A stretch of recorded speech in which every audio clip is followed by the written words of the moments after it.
UFC Vegas 112. These are the full card predictions and the betting breakdown. I'm looking forward to talking about each of the matchups on this card. So make sure you guys smash that like button. If you're new to the channel, subscribe. Turn the post notifications on and make sure you share the video too. Also note, I will be live for the entire card Saturday, 7 p.m. Eastern time. This is the final fight card of 2025 for the UFC and the last ever ESPN Plus era fight night too. So looking forward to this Paramount deal incoming. One more for ESPN. And let's jump right into the predictions and start things off with the ladies going after it. Tereza Bledá, Jamie Lynn Horth. I'm picking Tereza Bledá to win, and I hear some comments coming from the hardcores, but she hasn't fought in so long. She's 24. Maybe the layoff ends up being a good thing. She's had more time for her body to develop. Now, if you're wondering where the hell has she been, because I think a lot of people are, she had a staph infection in her finger, led to a surgery because I guess it was like antibiotic resistant staph infection.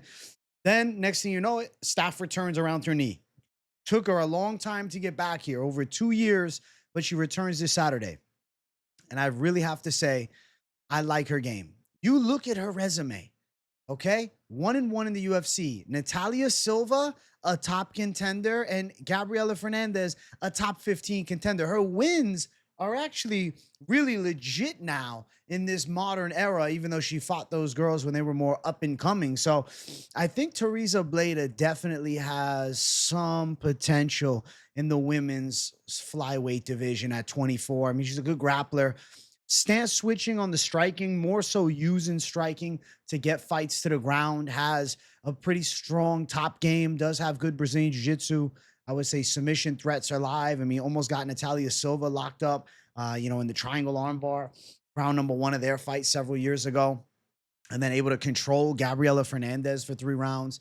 Tereza Bledá had a lot of hype coming in. I remember her on Contender Series, so been a long time, but now we get her back. I think she beats Jamie Lynn Horth. Horth is okay. She's a pretty tough girl, does everything okay. Pressure striking, has decent low kicks, flurrying straight. She's a southpaw. Not bad on the ground, to be honest. She's pretty big for, this women's weight class. Granted, 5'7" versus 5'9". Tereza Bledá, bigger, better offensively at grappling. And I think she is the woman that ends up in dominant position. We got an 11-year age disparity between the two of them. I really believe that Tereza Bledá comes out looking pretty good in the UFC return, is positionally dominant, might have some testy moments against a difficult out in Jamie Lynn Horth, who I don't even know what to call her. Like, she's 8-2, but I want to say tough journey woman, She's not necessarily a journey woman yet, but I don't think she has any top caliber potential. She's a good prelim fighter, And I think that Tereza Bleda's got more potential than being a lifetime prelim fighter or a potential UFC washout. I feel like she's got tools on the ground that could give threats to a lot of women here at 125. And at 24, you imagine like she's still only getting better and better at a rapid rate. And against a 35-year-old Jamie Lynn Horth, I think Tereza Bledá should be able to handle regardless of a long layoff. I'm going to pick her to win on fight number 1 this card. Odds have Bledá as a slight favorite around -142 with Jamie Lynn Horth as a +122 dog. Odds opened way wider. Tereza Bledá was a -400 favorite at open. Ton of money come down on the opposite side on Jamie Lynn Horth. And I don't think it's crazy for money to be on the opposite side due to the fact that Bledá hasn't fought in a long time. But I do think when you look at the grappling skill set, it could be effective here. Miranda Maverick was in a competitive grappling fight, but still out-grappled Jamie Lynn Horth. Maverick's like 5'3", dude. Tereza Bledá is substantially larger, and I think she can out-muscle Jamie Lynn Horth, which is an area she's strong in, is like strong clinch work, physical strength element of the grappling, -300 for an over 2.5, live to go over 2.5. They don't have any good props out really yet. I don't think this fight ends in KO on either side. I think more often than not, it would be probably decision Bledá, but she could end up showcasing a sub. It's just, girl that hasn't fought in a long time. How much reliability can I have that she hunts for the finish? Could she find the position? For sure. Does she finish it? Remains to be seen. She's got the physical tools to be a problem at 5'9" with a 71-inch reach. She's been a good prospect, and it's like you take a break for a long time. People forget. I think she's going to make people remember after Saturday and have a below remember the name type moment as she dominates Jamie Lynn Horth. I'm going Bledá for the W. The worry would be the gas tank, but Horth doesn't have a lot of power, and I think she should be okay. Horth, the win was against Vanessa Demopoulos, who, should never fight at 125 pounds. She's, a straw weight for sure. She's 115, and she don't have a lot of size at that weight class. So of course Horth bodies her. Next fight, we have Alan Frye versus Guilherme Pat.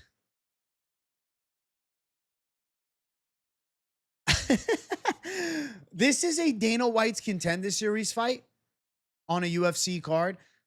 They are on the hunt for the next heavyweight prospect. They are looking hard. I'm going to pick Guilherme Pat. I feel like the karate striking style could be pretty effective here. He's a really tall and long guy. Granted, Frye's tall as hell too. He's got fast, straight shots. He's got dangerous high kicks.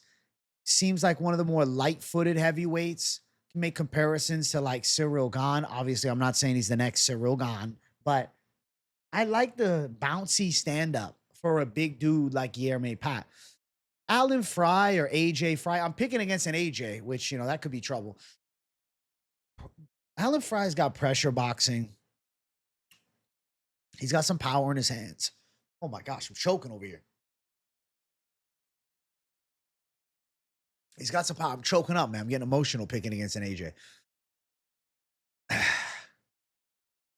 He hits hard. He slugs some heavy fists. He stops some takedowns. What do we know about these guys? They haven't fought anybody. I mean, you could say, oh, but Alan Frye beat that Ultimate Fighter veteran. Justin Frazier was on the Ultimate Fighter a lifetime ago. Justin Frazier, right? 12-4, fought in the UFC one time back in 2018. Had not fought since 2019. Decided to come back this September with a long-ass layoff. And he got done in by a prospect on the come-up. Frye can definitely rip some fists. I think Pat could have some good potential with his athletic gifts, with the straight shots. Frye's a Brunson prospect, so Derek Brunson's his mentor. Derek Brunson. I'm slurring words over here for this fight. I like Guilherme Pat's slickness. I like the damn karate. I like the heavyweight with light footwork and straight shots. I feel like Guilherme Pat can win. I'm surprised that the community is all over Frye by KO. I mean, I think this fight ends by KO, but Guilherme Pat's a bit more accurate. Frye could catch him with a big looping shot coming out aggressive, but he leaves his head on the center line. I think this fight could look like Ivo Aslan and Iwo Baranovsky. Pat is a -160 favorite. At open, he was a +210 underdog. What the fuck? Frye on the opposite side at open was a -250 favorite. There's a lot better bets you can make on MMA fights than betting on debuting heavyweights that have unproven skill sets, because that's exactly what you have here. It is a recipe for disaster to go out and throw heavy cash on this one. But I do think the fight ends by KO, under 2.5, -614. So there's nothing there. What's fight ends in KO? We got some props right now. Fight ends in KO is -1500. Pat by KO, -113. Frye by KO, -170. I think the odds for the props might not even be accurate at this point on fight odds, but I'm going to say Guilherme Pat finds the chin of Alan Frye. Frye's got a basketball background, but also did some boxing, I guess, throughout his youth. And then Guilherme Pat seems like a naturally gifted karate striker who's 6'5" with real good speed for the heavyweight division. I like that they're both strikers. I think somebody's going to sleep. Let's see who lands a bigger shot first. I think Guilherme is probably better with the 8 limbs. And then I'd say maybe Frye could catch him with a big looping shot. So playing with fire. I think this fight's live to end in the first 2 rounds. I'll say that Pat ends up on the right side of it, being the faster striker and the prospect to keep an eye on as he knocks out Alan Frye. But, this is a Contender Series fight. Not even, though. Contender Series, a lot of the time, we got guys with more proven resumes than this. This is more of a regional scene fight brought up to the big show. Luana Santos versus Melissa Croden. Ladies going after it again. I like Melissa Croden in this fight against Luana Santos. Her striking is real solid. It's got the Muay Thai-based striking with pretty good hands. It's got nice straight shots. She got power. She's a strong girl, too. Gonna have the size advantage, 5'9" to 5'6". I like the range. I like the height. I like the stand-up of Croden a lot more than Luana Santos, whose game is really built upon landing the takedown and then controlling position on the ground. She was fighting at 125, decided to move back up to 35 after she lost to Casey O'Neill. She's good on the floor, but I think Melissa Croden's physicality and size should allow her to stop these Luana Santos takedowns. And I think in a kickboxing fight, Melissa Croden is thudding Santos up with shots, making her uncomfortable, busting her nose up. I think Melissa Croden's going to get off some good punches in this fight. I think she's got the punch power advantage and the physicality advantage that can take her pretty far. I know you might just look at the age element of the fight and be like, oh, but Santos 25, Croden 34, the youth. But Santos's stand-up is still pretty basic. She's kind of fast, but her game is takedowns, her game is submissions, and Croden, her game is striking and, I think solid takedown defense. I feel like Croden is going to be able to stop the onslaught and then land bigger shots on the feet. I'm not picking the OnlyFans model, Luana Santos. I'm going with the pit fighter. I'm going with Canada's finest, okay? I'm going with Melissa Croden that's got the dog in her. She won as an underdog when I picked her. Granted, it flipped to the favorite last time against Lisboa. Santos also coming off the Lisboa win. They both finished her. I think that Melissa Croden's stand-up game is a big factor in this fight. And I think her being a big, strong girl, she can stop some takedowns coming away, turn this into more of a kickboxing fight. And I think she can make Luana Santos potentially break. I don't know if she knocks her out, but I think Croden can get the decision or she can land some big shots on the feet, backing Santos up and winning some key moments. And maybe even ending up on top of a Santos that's getting rocked by big shots. Odds for the fight, Santos is the favorite at -150. Croden sitting at that +130 underdog status tag, and then looking towards an over under 2.5, -250 for over. Croden's got some finishing abilities. I mean, granted, Santos has the submission finishing abilities, but Croden, she's knocking girls out. It's an element of the game in women's MMA you don't always see. Granted, Santos on the opposite side, we never seen her KO'd before, but, she lost down at 115 to Casey O'Neill and then moved up, beat Lisboa, who's a striker who Croden was able to knock out in a good fight last time. I think Melissa Croden is going to be able to use the size advantage of being just a naturally bigger girl at 135. And I think with the striking edge too, I see some straight shots getting through. I see her turning into more of a dogfight. I see her hurting Luana Santos, and I see her bullying her a bit. I'm going to say Melissa Croden pulls off the upset here and beats Santos. Even though Croden's 34, these Canadian girls hit their prime late, like with Jazz Davicius. And I think Croden's still just coming into her own. And, the only recent loss for her is Cavalcanti in a hard-fought 5-round fight. And Cavalcanti's good as hell. And I saw on Instagram Santos and Cavalcanti training together and hanging out. So, she's trying to take some elements of that fight, towards her style, but her game is grappling. So even working with Cavalcanti, I don't think that saves her against Croden. Heavyweights going after it again. Sean Sharaf versus Stephen Asplund. I feel like I'm in 2009 MMA with guys that have 5 pro fights on a UFC card at heavyweight. Like, it just seems like a throwback. I like Stephen Asplund over Sean Sharaf. Stephen Asplund won the hearts of the fans on Contender Series. He got a sick knockout win over Anthony Garasio. He used to be really obese, lost a shit ton of weight. His dad was a pro fighter that went on a bad losing streak, never made his dream a reality, getting to the UFC. The son then follows suit, gets to the UFC. I got to ride with Asplund. I think that in a striking fight, Asplund can chin Sean Sharaf. Sharaf's got a bit of rhythm with his boxing, moves his head decently and rips some big power hooks with forward pressure, but his wins are against journeyman cans at best. Really not even journeymen, just cans. And then his most recent fight that he lost was to Tafa. He came in on short notice and, he had some moments slugging it out with Junior Tafa, but he completely gassed early in the second. He got knocked out, beaten the fuck up. It was a standing TKO, but he was gone on the feet. And then you look at Tafa, he's got some pop, but Junior Tafa is a light heavyweight. Stephen Asplund is 261, 6'5". He's a real big heavyweight. And I think that in a striking only fight, Stephen Asplund chins Sean Sharaf. Where Asplund is not good is grappling. Go and watch this fight here against Raiden Kovacs. He nearly got finished in the first round on the floor. But as that fight is a striking fight, Asplund never gives up on himself. He throws big shots, lands good elbows on the inside, is relentless with his striking onslaught, and he breaks people. So I like Stephen Asplund already showing the ability to come back from adversity in fights and then having, obviously the big power in his hands. And to be fair, like Asplund fought okay competition. Denzel Freeman lost. Denzel Freeman's in the UFC now. Larry Gonzalez win, 5-1 prospect, 3-1 prospect, 3-2, and then knocking out 3-0 Garacio. He's fighting decent enough level opposition. Whereas, Sharaf's biggest win is against a chunky, fat 3-1 LJ Torres a year ago. Yeah, he knocked him out with a sick overhand. But like, who is that guy? You know what I'm saying? I don't know. Sean Sharaf's level, besides being at Extreme Couture, I have my doubts. He's an ex-US Marine, so I can respect that, but Steven Asplund is just a certified dog. And I think that in a striking fight, Asplund is really live for a KO. Don't be surprised, though, if Sharaf maybe surprises with a takedown attempt. I think that would be a good strategy because Asplund, I'll be honest with you, man, he's concrete on the feet, but my God, bro, he's like, I don't know, pebble pebble on the ground. I don't know, glass on the floor. His grappling is really not good, but he does have heart. So you might get him in a bad spot, but he's not going to give up easy. And then as soon as they're striking again, Asplund's coming with knockout intent every time. And I like a guy that comes with knockout intent with every punch he throws. And Sharaf normally does that too. So this fight is definitely deemed to be a violent one. I think that Steven Asplund knocks Sean Sharaf out and, gets his first UFC win in a big way here.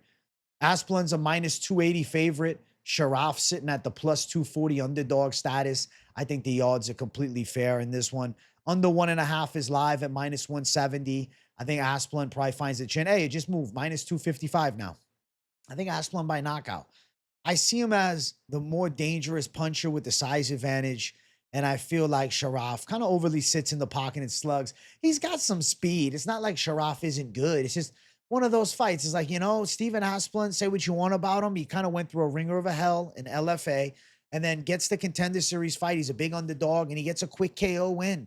So you got to put respect on Asplund's name. If he connects, he probably chins Sharaf. And then Asplund on the other side, I think he can eat a good shot. He's got a chin. He's got a lot of heart. And I'm going to say that Asplund is able to win by knockout. So going Asplund by KO, bigger guy, a little bit of the reach edge, more punch and power, I believe, and more grit and dog in him. I think Asplund's going to show out in a bit of a badass fight that could be very fast. So give me Asplund by knockout. Next fight, featured prelim. Neil Magny versus Yaroslav Amosov. Amosov, if you don't know him, he was the Bellator welterweight champion. And at one point, this guy was 27-0 and looked like he was on track to tie Khabib's record. And then obviously took an L to Jason Jackson. But like, he's a problem. Yaroslav Amosov has always been really hyped up. And I remember when there was arguments, is he the best welterweight in the world? Back when Bellator was actually good. Now he gets to the UFC some years later, but he's in his prime at just 32 versus Neil Magny, who's 38. The perfect test for a debut. I think Yaroslav Amosov is going to pass the Neil Magny test. Amosov is a good wrestler, grappler. He's got nice single leg takedowns, body lock trips. He's got good double legs. He's good from top position. He brings threats of submissions. If you try to scramble up, he's got nice front headlock positioning. Look at the win against Curtis Millender last time. Catches the anaconda choke. That's a big deal. He can be positionally dominant and grind out wins. Has gone 5 rounds. His stand-up is not bad. He peppers good jabs and straight shots into nice low kicks and combos and then can set up takedowns from that. Yaroslav Amosov really checks every box as far as a UFC debutant taking on now a Neil Magny, who is the king of the gate, right? He's the gatekeeper extraordinaire. And he's won 2 fights in a row against, Jake Matthews, who's very solid, and, against Elizio Zaleski, who's a tricky veteran. But Amosov, a lot better at grappling than both of them. And 100% Amosov is in his prime at 32 years of age. Amosov is going to give Neil Magny a lot of trouble on the ground. Even Neil Magny's win against Mike Bellotti, he was losing the fight grappling. And then he had some losses. Morales and Carlos Prates destroyed him. 2 of the top contenders at welterweight, though. It's not like Magny's losing to shit cans. But when you dig back in Magny's career, right, there's guys that have strong grappling games that give him problems. When he got absolutely bodied by Michael Chiesa, right? When he got subbed quickly by Gilbert Burns, or, when he got subbed up by Shavkat Rakhmonov, or even long time back when RDA blitzed him on the ground. I think a good grappler like Amosov is levels above a decent grappler like Neil Magny. And I think Amosov is live to make a bit of a statement here in this UFC debut. I think that we're going to see Amosov look for the finish against Neil Magny, and I could see him getting the front headlock. I think he can lock up some type of front headlock position submission. I'm going to say Amosov wins by sub. I think he finishes Magny on the ground. I think he's going to have success wrestling with him. I think he's fine on the feet. Neil Magny doesn't have a lot of power. He has good volume. He has good pressure, and he has good cardio. But Amosov has good cardio. Amosov has a solid stand-up game, and he has a substantial wrestling and grappling edge that I think will show itself in this fight. I think Amosov is making a splash in a debut and definitely is one to keep an eye on here at 170. And I do think he could be a fun player in the welterweight top 15. He's a 4-1 favorite as well, which he should be.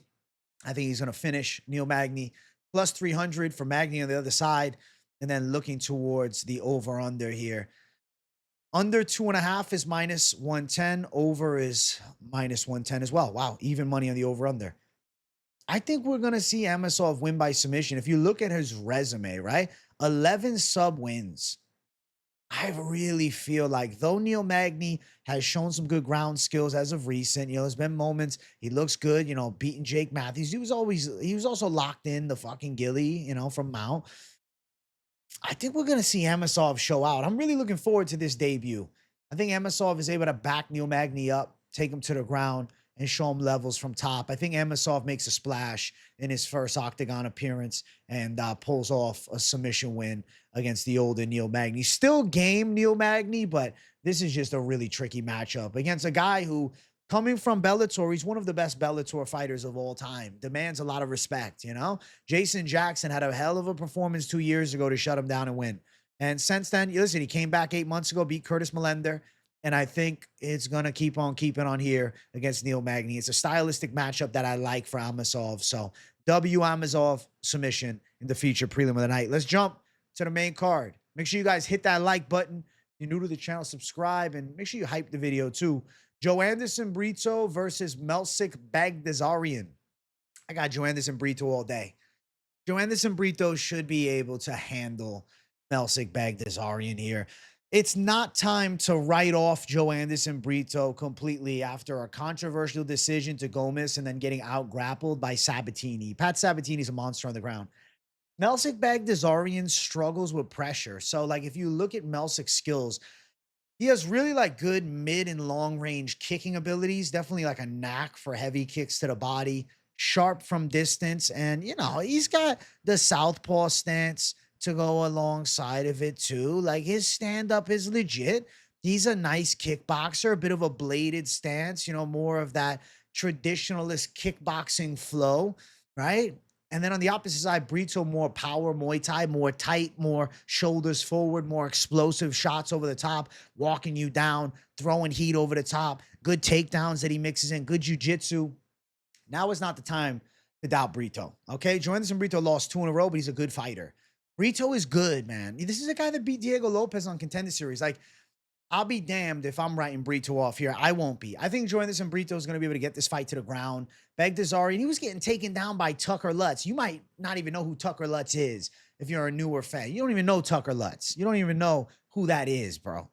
And Baghdasaryan's losing moments in that fight on the floor. And then Josh Kulabeau, ends up getting his back and choking him out with one mistake from Baghdasaryan.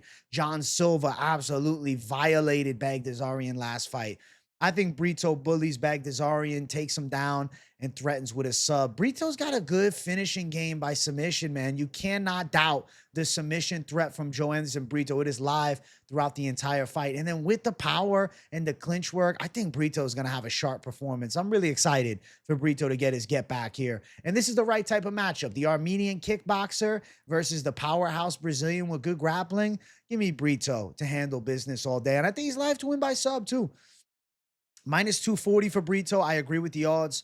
Plus 205 from Melsik Baghdasaryan. I definitely think that the lines are looking pretty reasonable in this one. It's expected to finish. Wow. Over 2.5 plus 149. We'll see what the props look like throughout the week, but I am intrigued by Joanderson Brito by submission.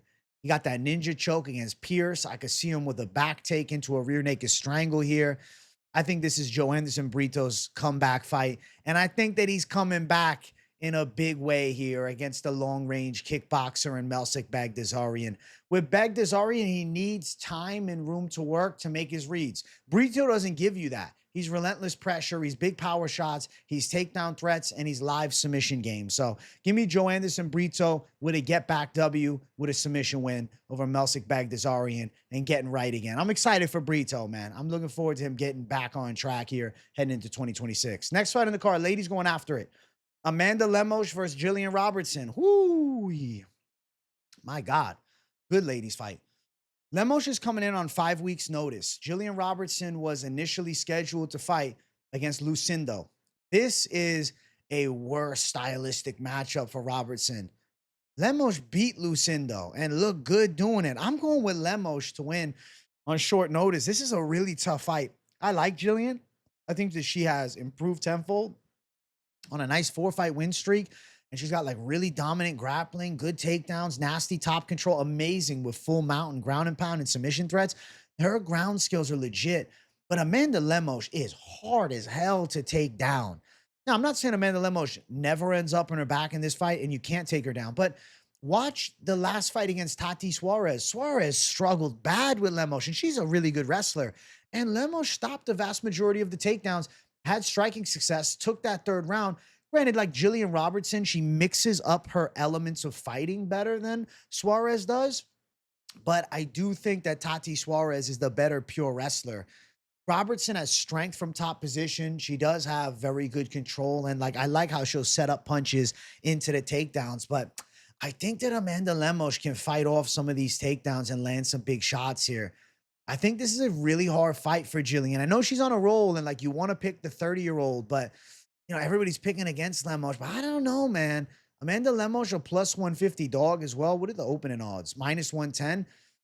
Gillian Robertson, if she can find takedowns and then control position, yes, she beats Lemos. But I just want to remind you what Robertson's wins were, right? She beat Polyana Viana. Of course she beats Polyana. Beats Michelle Waterson. Of course, right? Luana Pinheiro, of course, wins that fight. Marina Rodriguez, of course, beats a wash Marina Rodriguez on the ground, who's bankrupt on the ground.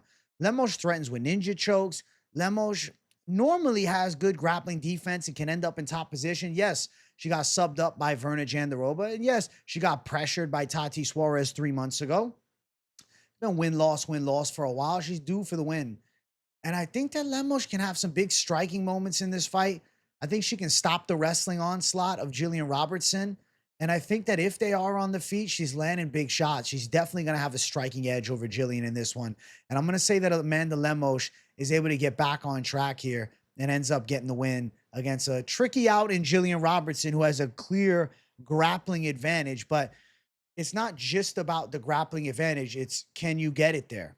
Okay. If she does get it there, I do feel as though I could see Gillian keeping it there.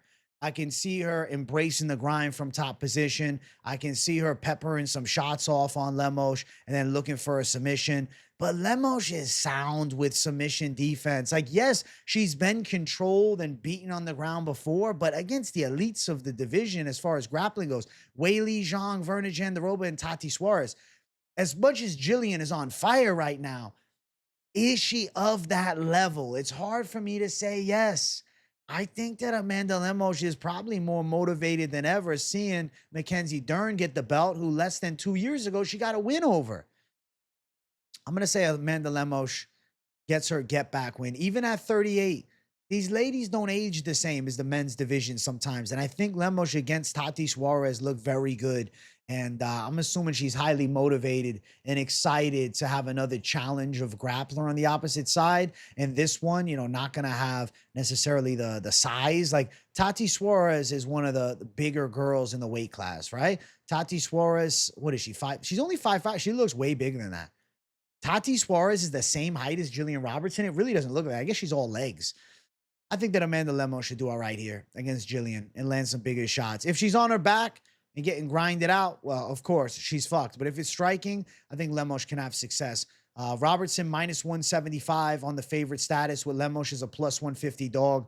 I'm going to say Lemos is live to get it done against the ever-improving Gillian Robertson. Respect where it's due. Over 2.5, minus 175. Interesting fight. Interesting fight, right? to have these two face off.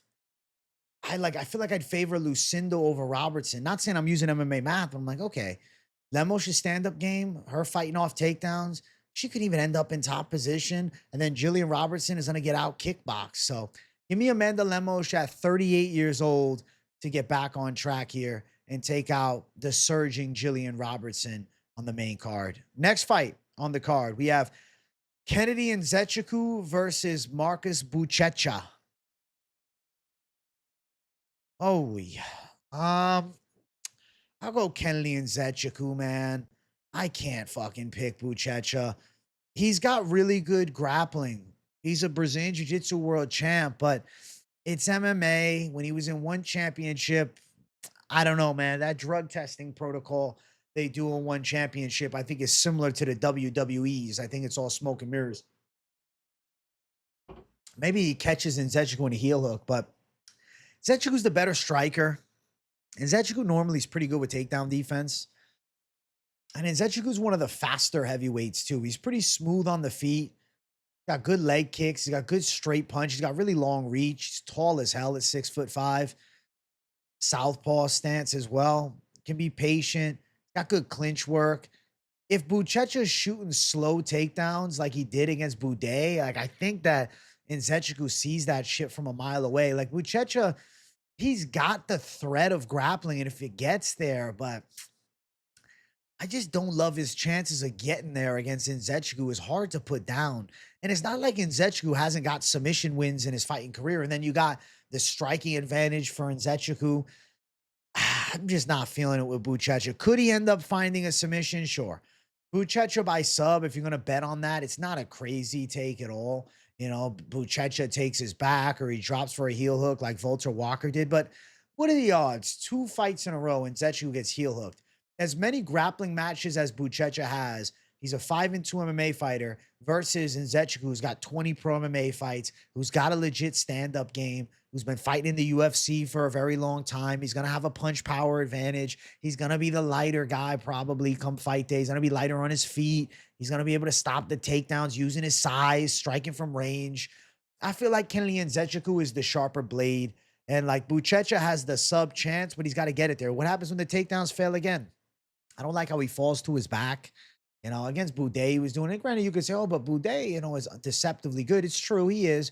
He's a big body, but it's not like Boudet is world class either. Is Nzechukwu Boudet? Is it a lock that Boudet is beating Nzechukwu? I don't think so. I'm going to say Kennedy Nzechukwu is able to beat Marcus Buchecha here. And I think he could end up being the first guy to knock him out. Nzechukwu is deceptively powerful on the feet. He's got some slick hands, and it's maybe slick is not the word, but he's got some quick hands, and he's got some dangerous hands, and he's got some knockout ability. And Buchecha's striking is pretty basic. He does have a lot of heart, though. Like on the feet, he's still slugging big shots into the takedown attempts. If he is not on the ground, though, I think he is suspect to get caught with a big straight shot by Nzechukwu, who's shown some real power in this heavyweight division. So I'm going to go with the former light heavyweight. I'm going to go with the lighter man's skill. And I'm going to say that the grappler is beaten by the fighter in this matchup here. Nzechukwu's a -155 favorite. Was 2-1 at open, plus 135 for Buchecha on the opposite side. Let's see. Under 1.5, plus 110. Damn. I wonder what Buchecha by sub is going to be. It's not available yet. But I'm curious to see what the Buchecha sub line looks like, because I think that's his best bet. I mean, trying to pull a Walter Walker and, you know, catch him with the heel hook. Inside heel hook, too. That was crazy. Walter Walker's different. Walter Walker has that animal fighter instinct, you know? I don't feel like Buchecha has that. He has the high-level BJJ skills, but it's an MMA fight, man. And I got to go with the more seasoned MMA fighter. And especially a guy in Nzechukwu who's shown grappling defense before. Like, just because he got caught in the Walter Walker heel hook, does it mean it's happening with Buchecha? Granted, he did get stung with a big punch and pushed back, but Walter Walker's a legit problem in the heavyweight division and, you know, one of the new generation talents. Buchecha's a 35-year-old former BJJ world champion. I don't think he's making any crazy waves in the heavyweight division, regardless of the outcome here. But I'm going to say Nzechukwu able to keep his UFC career alive, gets back on track with the win. And I think he is live to chin Buchecha. But if not, a decision win, outstriking him, stopping takedowns, and maybe even getting on top and landing some ground and pound and doing okay in Buchecha's guard. I'm going to say that Nzechukwu can win this fight. I'm going with him over Buchecha. Next fight, Morgan Charriere versus Melquizael Costa. I'm going with Melquizael Costa. Listen, I'm a Melky Costa fan. I think that Melky has the tactical bounce and rhythm from the outside to give Charriere some distance kickboxing problems. Melky's got really good kicks, nice teeps to the body, good leg and body kicks as well. Will rip some up high, but obviously to the body and the legs are, I feel like, where he works at a higher success rate. But also Melky has some deceptively quick straight punches. He's a southpaw, and I feel like he's going to be hard to just slug big wild shots at. The side of Morgan Charriere is very much like aggressive, athletic pressure and power bombs. And last fight, he knocked out Nate Landwehr, and he was ripping him with some of the wildest punches you will ever see in your life, like swinging from all the way back here and just letting the hammers go. And he knocks out an aging Nate Landwehr. But he's fighting a primed Melky Costa, who's on a 4-fight win streak, who's been active in 2025. Melky's been looking damn good, man. I've enjoyed Melky a lot this year. I mean, quick win against Andre Fili, into the C-Rod W, into the Julian Erosa W. I can't overlook those wins. I think Melky Costa's going to get a decision here against Charriere. I think wherever they tangle, Melky Costa does well. If they go to the ground, I think Melky Costa's long legs are going to be a factor. And I could see him taking the back of Charriere and winning the jiu-jitsu grappling positions. And then in the striking department, like, yes, Charriere might have more fight-ending knockout power with the big, wild power shots, but I think Melky Costa can get to him first with the more straight punches. I think Melky Costa can find his way on top. I think he could threaten with a submission. I feel like Charriere is just kind of a bit of a wild man, and I think that Melky Costa can shut that wild shit down. Nathaniel Wood able to get to Charriere bad early in the fight, dropped him, did good work. Right, Nathaniel Wood's a beast. Like, it's not a bad loss to have. Win against Gabriel Miranda, who's a scrub. The Chepe Mariscal split. I mean, it's all right. Chepe's a gangster, but Melky's a tricky style for sure. It's different than Chepe's relentless pressure. And then last one, it was nice to get a win over Nate Landwehr. It's a big deal, I feel like. But I think Melky Costa able to get the rhythm to still go. 29, he's a year younger. I feel like he's still making improvements. He's on fire this year. He's on a 4-fight win streak. I've been picking Melky Costa a lot and succeeding. I think Melky Costa is able to beat Morgan Charriere in a good 3-round fight. The one aspect of Melky Costa is the third round, he does slow a little bit, and I could see Charriere landing some big shots come round 3 as the gas is dwindling, but I still think Costa can edge him on the scorecards. As far as the lines, they're even, -110 on both sides. It feels like an even lines type of fight, but I think Melky Costa does a little bit more over the 3 rounds. Over 2.5 is -205.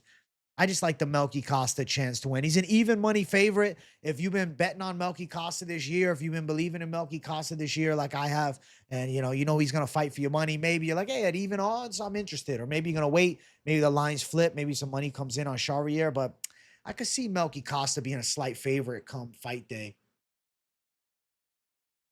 I like the rhythm from the outside. Even though he only has a 2-inch reach advantage, I feel like he's got a lot longer legs.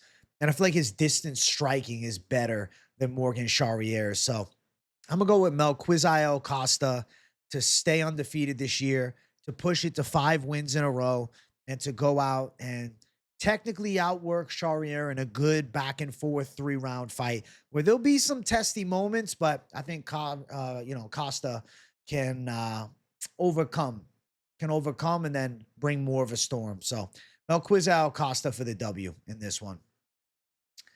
Next fight on the card, it's our featured fight of the night. It's Cesar Almeida versus Cezary Oleksiejczuk. I'm picking Cezary Oleksiejczuk by knockout. He should KO the former pro kickboxer.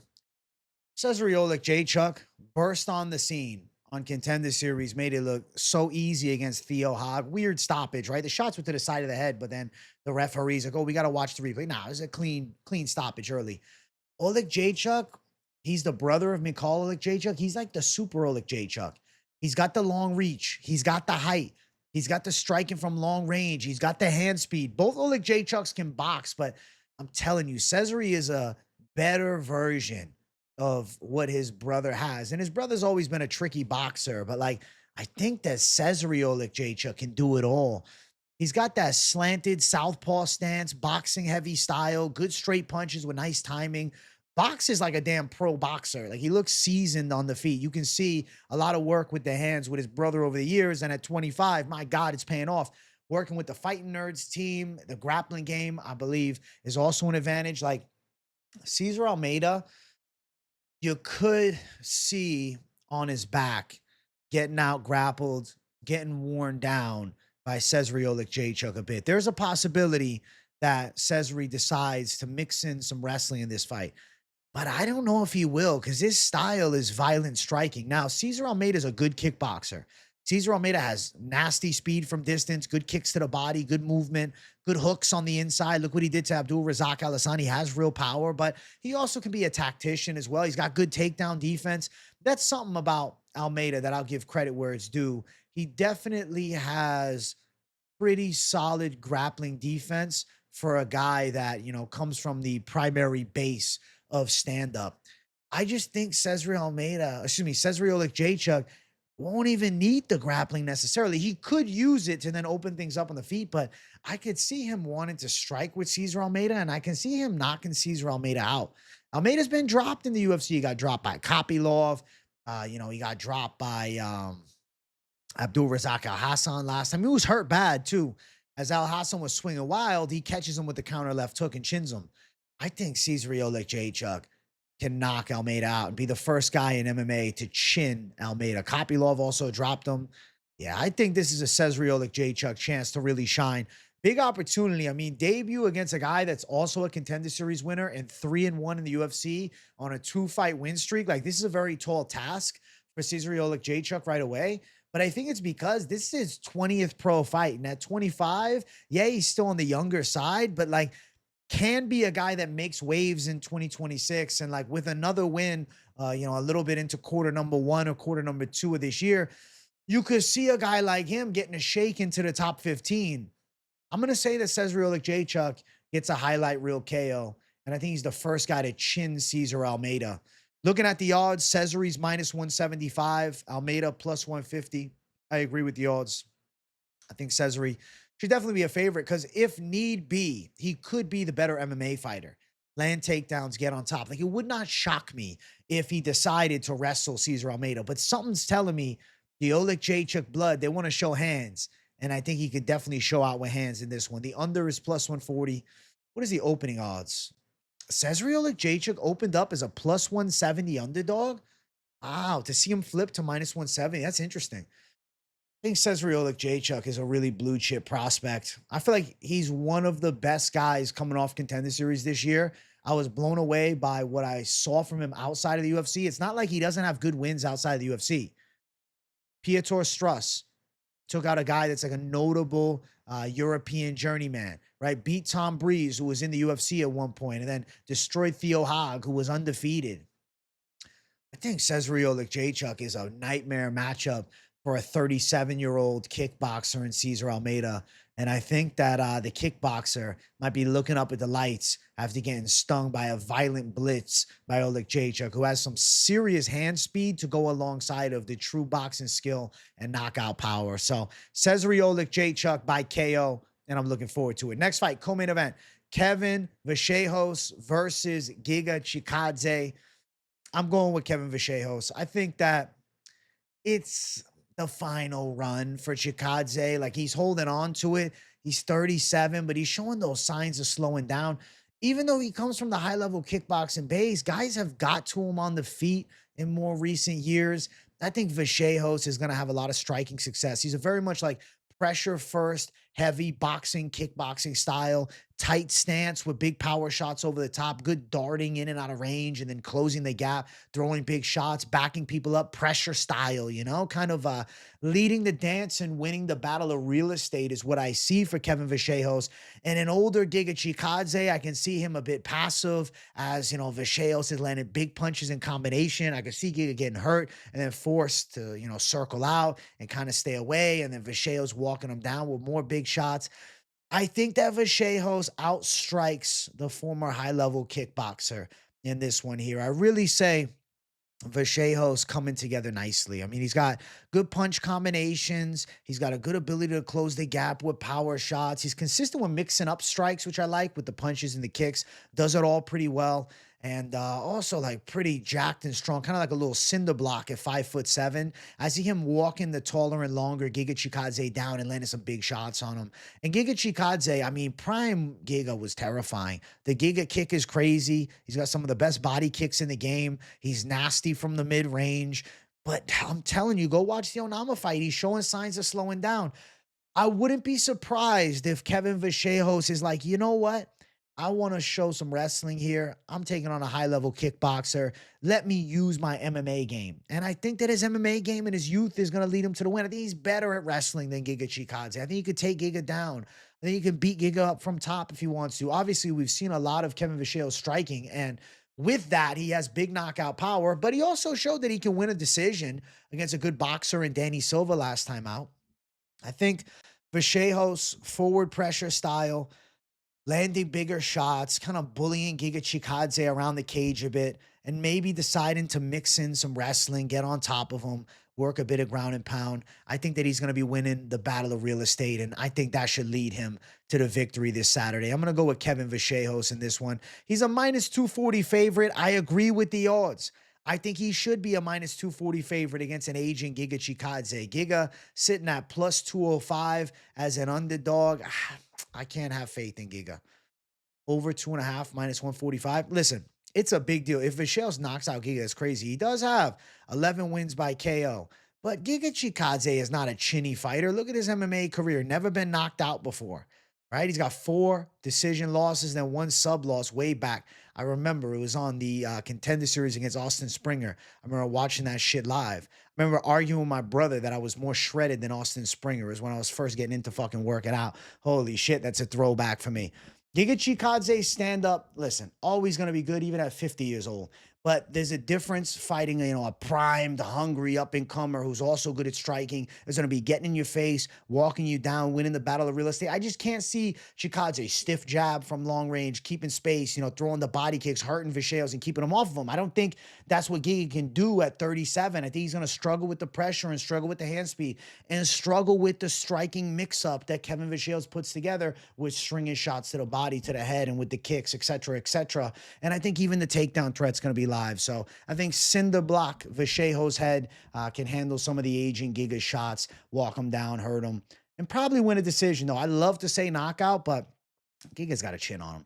I can see Giga stunned and then just, kind of getting walked down and circling out and surviving, and the younger man going out and showing out. So Kevin Vallejos for the win in the co-main event. In his breakout performance as he fights, I believe, number 15 ranked Giga Chikadze, and now Vallejos going to enter 2026 as a ranked contender, and at 24, big things coming. His only pro loss is John Silva in, a fight on Contender Series. So, yeah, Kevin Vallejos, definitely one to watch heading into 2026 if he wins this one, which I believe he's going to.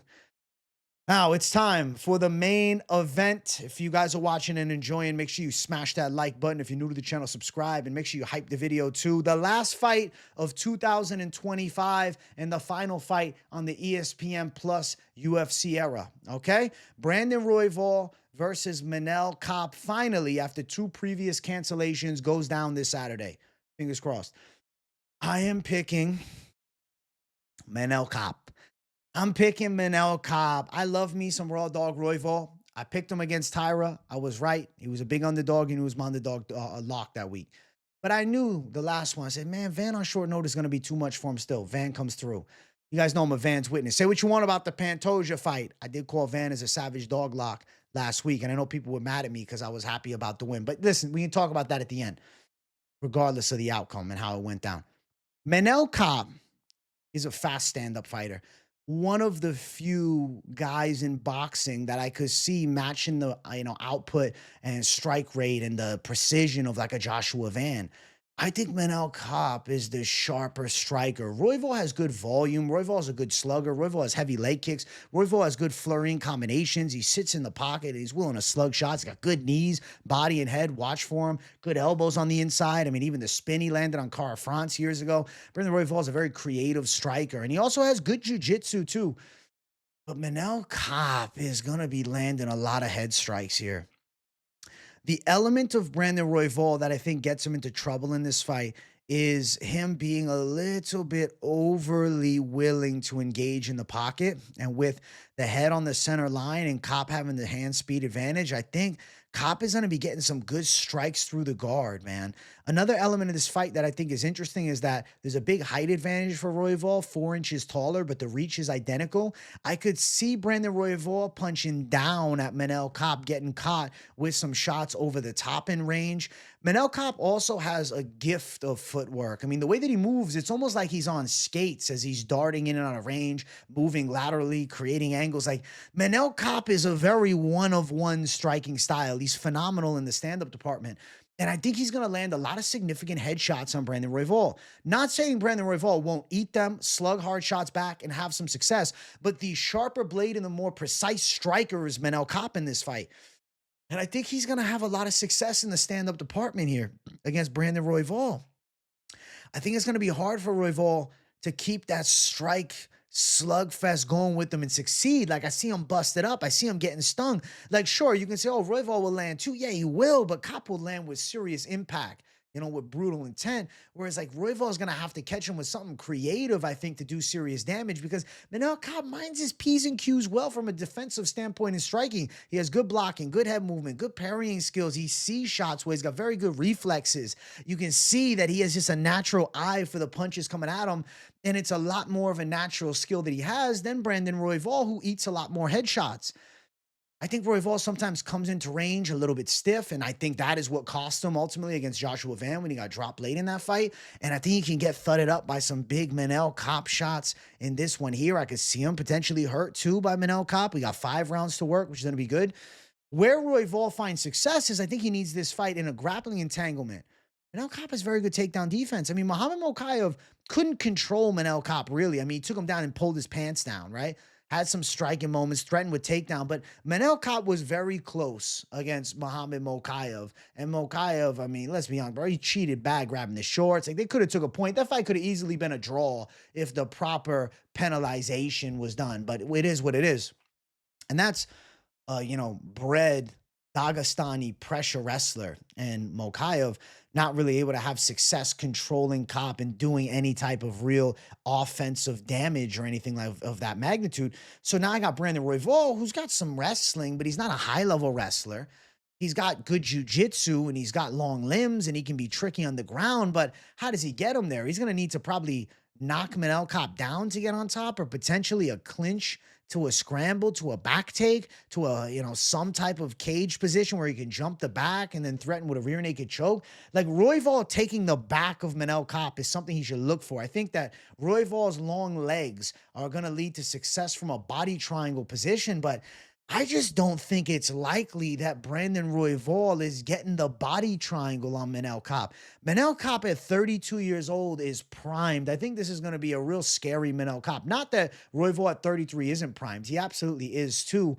But that 32 mark for Kape, like, I really feel like he could have his breakout performance and potentially put on a masterclass here against Brandon Royval, winning the battle of significant strikes, hurting Royval on multiple occasions, and I think getting a really impressive, hard-fought decision win. We saw Petr Yan, 32, obviously, against Merab last week, and there's the technical element of the boxing and the precision with Yan. Not to say that his style is similar to Kape, but there's the comparison on the one element of precision that they both have in the stand-up department, and I think we're going to see an incredibly precise Manel Kape this Saturday put on a masterclass against an absolute dog, raw dog himself in Brandon Royval, and get a clear unanimous decision win in a fight that he does some serious damage, and potentially Manel Kape then puts his name in the hat for a title shot. Obviously, Brandon Moreno versus Tyra, they're talking about giving Tyra the shot next, but I'm thinking if Manel Kape beats Brandon Royval, I mean, I'd argue that's a bigger win than beating Brandon Moreno, being that Brandon Royval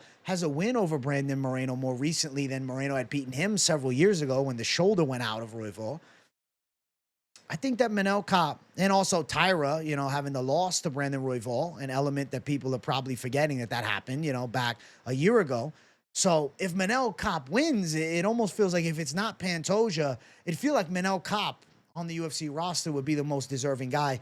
And I'm going to say that Manel Kape goes out, handles the very difficult test against Brandon Royval, gets the hand raised, and becomes, I think, merit-based, the top contender of who's available. And don't tell me you wouldn't love to see Manel Kape versus Joshua Van. I mean, that's a damn striker's delight type of fight.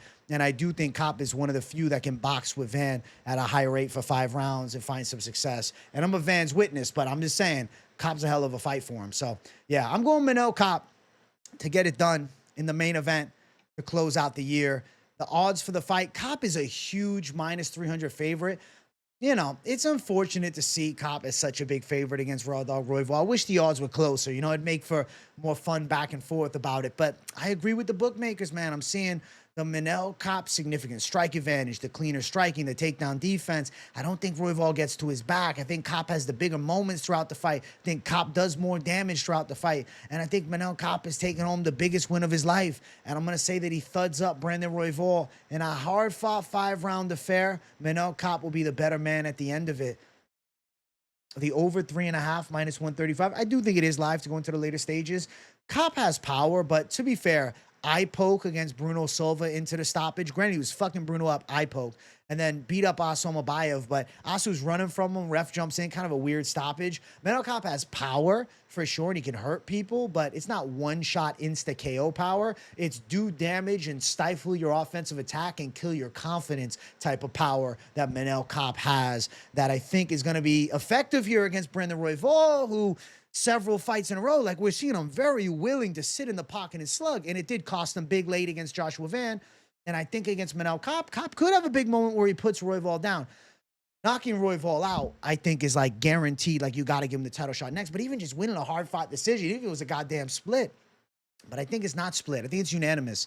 I think Manel Kape shuts down Brandon Royval's striking game. I think Royval is going to be attacking the calf a bit. I see Manel Kape doing a fairly good job at finding straight shots to time Brandon Royval in the pocket. And then I think Royval is going to be over willing to slug in the pocket, which he's been known to do in previous fights. And I think we're going to see the side of Manel Kape show out and land some tremendous shots and win in a good back-and-forth fight.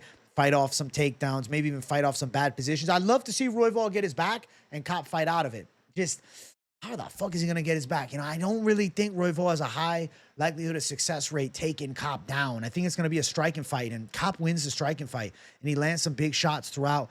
And I mean, KO or decision, but I'm going to pick decision. I'm going to believe that the Royval chin is strong, and he might get rocked in this fight. He might get dropped in this fight, but he'll survive the onslaught against a slick stand-up fighter in Manel Kape, who I think striking-wise is a legitimate problem for anybody in the world at 125 pounds. So Manel Kape to win the main event of UFC Vegas 112. But this is also the main event of the ESPN era. This is the main event of 2025. And I do think it delivers with some absolute fireworks this Saturday, man. Holy hell. I'm excited because this main event is a 10 out of 10 fight that we've been wanting to see for so long. Finally, it comes together. And then you also have, the co-main event for Shayos getting the big breakout chance. We got César Oleksiejczuk in the spot where he can go out and get a nice knockout, really, up the stock quick. And I think he can make waves in the middleweight division. So lots of good fights on the card. Granted, some, prospect battles, some, random heavyweight fights in the mix. Amosov making the UFC debut is a huge deal. But altogether, I like what I see at the top. Royval and Kape is a proper fight night main event, and I do think it is going to be a damn good fight nonetheless. Now, I'm feeling like I'm riding the high wave after calling the Van victory over Pantoja, and I know some of you guys hate it because you're like, oh, it was a fluke, but ultimately, let me just say something. He caught the kick, and he dumped him, and that caused the arm break. Is that how I wanted it? No. Or the elbow dislocation? No, it's not how I wanted it. But don't ever say nothing's possible in this fight game when I'm savage dog locking it. Say what you want. I had the intuition, and it came to reality. Joshua Van's the champ. And I will fingers cross it that it's Pantoja next. I want to see them run it. I want to see a proper fight. I want to see Van prove it. But if it's Kape dominating Royval this weekend and Kape versus Van, I think that could be a crazy, crazy fight. So we shall see what happens with this flyweight division. But I definitely think the UFC should not jump to just giving Tyra the shot. We got to wait to see what's going down between Royval and Kape and how this showcase goes. And I think, being that this is the last fight of the year, Kape goes out and makes a statement. Hard to deny that he wouldn't be considered next in line unless the Dana White privilege is on to through Tyra, because they're trying to do that UFC Japan card. So we shall see. 2026 is going to be a damn good one from the UFC, and 2025 getting capped off with a damn good main event. Hope you guys enjoyed the predictions. Let me know if you agree with them in the comments. I want to hear from you guys. W in the comments if you got nothing to say, but I definitely like you guys getting your voices heard. I love you all. Thank you guys for 56,000 subscribers. We had a crazy live stream fight companion for UFC 323. It was an absolute blessing, and I'm excited for this weekend's fight companion. So make sure you guys tune in, smash the like, subscribe if you're new, turn the post notifications on too, and keep on locking it in with me. Throughout the UFC break, I'll still have content. I'm not going anywhere. I got gaming streams, live stream Q&As, videos, etc., etc. So just keep it locked in throughout it all. I love you guys, and I'll see you all on the next one. Good night. Peace out.